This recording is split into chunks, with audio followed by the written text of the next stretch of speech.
Manchester United telah menerima 3 dorongan dengan kembalinya Alessandro Garnacho, Amad Diallo, dan Noussair Mazraoui ke pelatihan. Klub mengonfirmasi. Garnacho dan Amad mengundurkan diri dari tugas internasional dengan alasan masalah kecil dan selalu ada harapan mereka akan segera pulih. Mazraoui harus menjalani prosedur kecil pada masalah jantungnya, menyebabkan banyak orang bertanya-tanya berapa banyak pertandingan yang akan ia lewatkan. Meskipun hal itu dianggap sebagai dilema yang tidak serius. Sekarang nih, pemain Maroko itu kembali berlatih di Carrington. Ada harapan nyata bahwa ia akan kembali untuk melanjutkan awal musimnya yang mengesankan. United kekurangan bek sayap dengan Luke Shaw dan Tyrell Malacia masih absen. Sungguh kejutan positif melihat Mazraoui kembali secepat ini. Namun ada beberapa berita yang membuat frustasi. Ada kabar buruk yang menyertai kabar baik. Kobbie Mainoo terancam absen. Pernyataan itu mengklaim Mainoo akan absen selama beberapa minggu bersama Harry Maguire. Hal ini menimbulkan pertanyaan mengenai penanganan United terhadap cedera Mainoo yang dialami saat melawan Tottenham, yang membuatnya menjadi starter melawan Aston Villa beberapa hari kemudian. Sementara itu Manuel Ugarte menjalani sesi pemulihan setelah mendapat cedera saat bertugas untuk Uruguay. Mason Mount dikabarkan membuat kemajuan bagus dalam kembalinya kebugarannya, tetapi mungkin belum siap untuk akhir pekan meski ada dugaan dia mungkin siap. Iya, kesabaran para penggemar mulai menipis. Dan tanpa mimpi buruk cedera di Manchester United seperti 2023-2024 sebagai faktor yang meringankan, Erik ten Hag kemudian kehabisan waktu untuk membalikkan keadaan. Dengan begitu, Brentford menjadi lawan berikutnya di kandangnya setelah jeda internasional. Ia akan berhadapan dengan Jose Mourinho dalam lebih dari satu hal. Seperti diketahui, kemenangan melawan Brentford akan membuat Manchester United memperoleh 11 poin nih setelah 8 pertandingan, dan itu akan menjadi hasil yang disambut baik. Dari semua pembicaraan tentang proses dan proyek jangka panjang Ten Hag, menarik untuk melihat bahwa pelatih asal Belanda itu memang menggunakan cara yang sama untuk mempertahankan jabatannya seperti yang dilakukan Mourinho.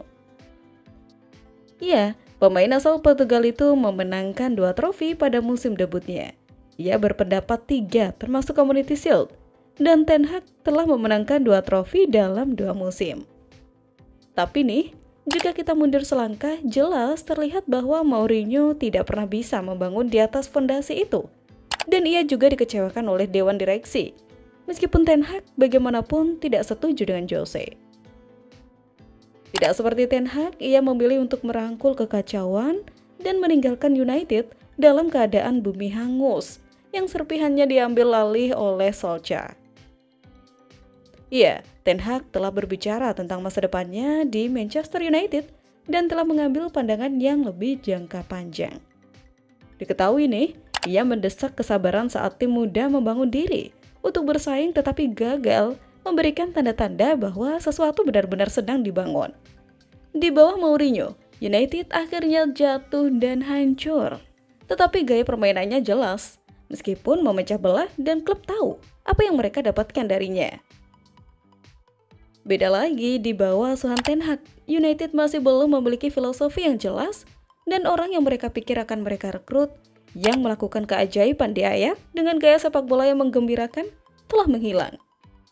Iya, membandingkan Mourinho pada performa terbaiknya di 2017-2018 dengan Ten Hag di 2024-2025 juga relevan karena alasan yang sama. Pelatih asal Belanda itu dikalahkan oleh orang yang dianggap sebagai antitesisnya. Itu mengkhawatirkan. Jadi bagaimana sob kalau menurut kalian? Sebuah kabar menarik datang dari Manchester United. Tim berjuluk Setan Merah itu dilaporkan berpotensi menjadikan Zidane sebagai manajer baru mereka. Sudah sebulan terakhir, MU dirumorkan akan melakukan pergantian pelatih kepala. Ini disebabkan Erik ten Hag dinilai gagal dalam menangani skuad Setan Merah. di mana mereka gagal memetik satupun kemenangan di 5 pertandingan terakhir mereka.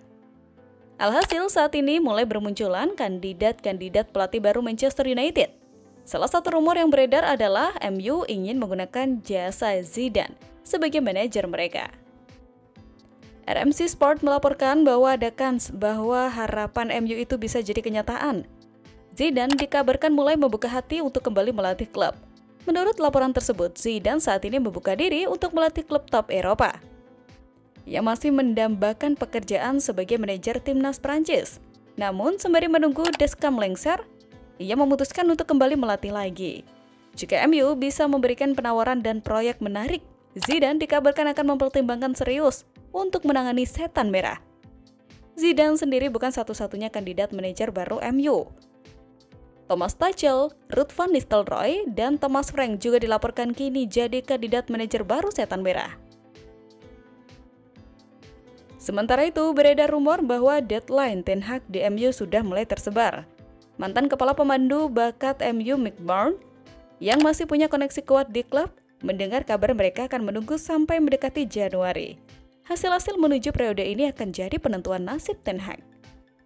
Di sisi lain, perihal pemain MU Kobbie Mainoo dilaporkan bakal bertahan lebih lama di MU. Sang gelandang disebut akan segera diikat dengan kontrak baru oleh setan merah. Fabrizio Romano melaporkan bahwa manajemen MU sudah menyiapkan hadiah bagi sang gelandang. Mereka akan memperpanjang kontrak Mainoo dalam waktu dekat ini. Ada setidaknya 2 alasan mengapa MU memberikan kontrak baru untuk Mainoo. Yang pertama, sebagai bentuk apresiasi setan merah atas performa apik sang gelandang. Selain itu, mereka juga ingin memagari sang gelandang karena sudah mulai banyak klub-klub top Eropa yang ingin membajak pemuda 19 tahun tersebut.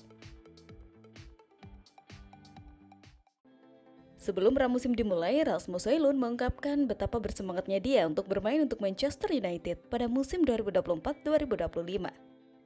Rasmus Højlund diperlakukan dengan sangat hati-hati selama tugas internasionalnya. Cukup untuk mungkin menimbulkan sedikit kekhawatiran. Media Denmark, Bold, melaporkan Rasmus Højlund adalah salah satu dari 2 pemain yang absen dari sesi latihan minggu bersama dengan Joaquin. Laporan mereka menambahkan bahwa kedua pemain tersebut mengalami masalah cedera musim ini dan ketidakhadiran mereka mungkin bersifat pencegahan tanpa dapat menyatakan alasan pasti. Pertandingan Denmark berikutnya adalah melawan Swiss pada Selasa malam. Rasmus Højlund menjadi pemain pengganti saat Denmark kalah 1-0 dari Spanyol dan hanya bermain selama 12 menit terakhir. Manajer Denmark menegaskan Højlund sepenuhnya fit. Dengan Lars mengatakan kepada Tips Bladet ada situasi persaingan yang tajam saat ini dalam serangan. Meskipun demikian, ketidakhadiran Højlund dalam latihan menunjukkan ia mungkin tidak dalam kondisi 100% dan ada beberapa manajemen beban yang dilakukan secara hati-hati, mungkin sesuai dengan Manchester United. Højlund akan dibutuhkan untuk memainkan peran besar bagi United akhir bulan ini. Dengan pertandingan melawan Brentford, Fenerbahce, West Ham, dan Leicester City, United gagal mencetak gol dalam 4 dari 5 pertandingan Liga Premier terakhir, dengan Højlund mencari gol Liga pertamanya.